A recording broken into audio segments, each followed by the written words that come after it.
Salut à toutes et à tous, apprentis surfeurs et apprentis surfeuses, et bienvenue dans cette nouvelle vidéo consacrée à l'apprentissage du surf skate. Alors aujourd'hui, on parle du bottom turn, le bottom turn frontside, donc c'est ce virage qu'on effectue en bas de vague et lorsqu'on est face à la vague. Donc on part sur la vague, on fait un bon take-off, on prend un peu de vitesse et puis là, hop, on descend la vague, on engage un virage en bas de vague et puis on remonte sur la vague pour après enchaîner un top turn, par exemple, un re-entry et redescendre à nouveau. Alors la bonne nouvelle, c'est que si vous avez déjà regardé ma vidéo sur comment pomper en surf skate, vous avez le bon mouvement de base, car c'est un mouvement qui est vraiment très similaire, mais légèrement adapté pour le bottom turn. Donc si vous n'avez pas encore fait, pensez à regarder cette vidéo. Alors aujourd'hui, je vous parle de la bonne technique pour réaliser un bottom turn, je vous parle de quelques erreurs courantes et surtout, je vous donne le test ultime pour vérifier que votre technique est vraiment parfaite. Voilà, c'est parti! Commencez tout d'abord par placer 3 cônes au sol, ou en tout cas 3 objets que vous avez chez vous, comme des bouteilles d'eau par exemple.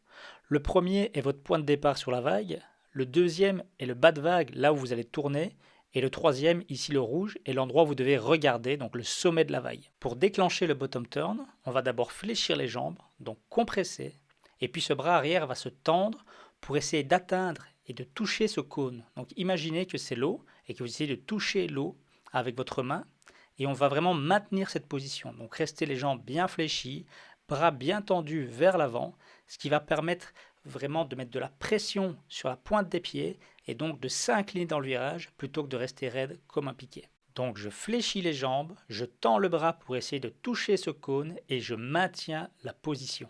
Le troisième élément hyper important est le regard. Regardez ici comme je regarde le cône rouge en imaginant que c'est le sommet de la vague. En sortie de virage, on décompresse, donc on étend les jambes pour alléger le poids sur la planche et remonter plus facilement sur la vague. Remarquez que j'exagère ici un petit peu mon mouvement de bras pour vraiment montrer que on s'étend et on s'élance vers l'avant avec un petit coup de bassin pour mettre du poids vers l'avant de la planche.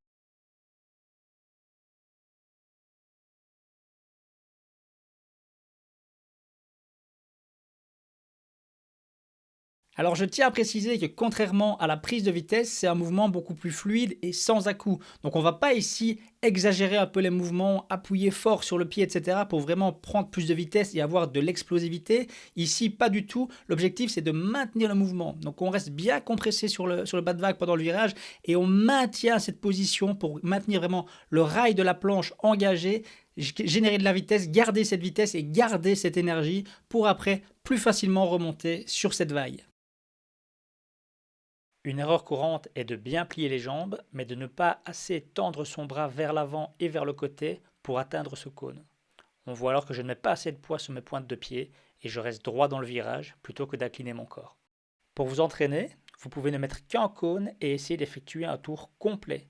Vous pouvez aller jusqu'à carrément poser votre main sur le sol pour vous aider. L'autre erreur courante est le regard. On voit ici que mon bras est bien tendu vers l'avant et que je m'incline dans le virage, mais mes yeux ne regardent pas dans la bonne direction et ne regardent pas le sommet de cette vague, ce qui fait que mon corps ne s'oriente pas pleinement dans cette direction. Alors l'exercice ultime pour vérifier que votre technique est bonne, c'est de tourner autour de vos cônes.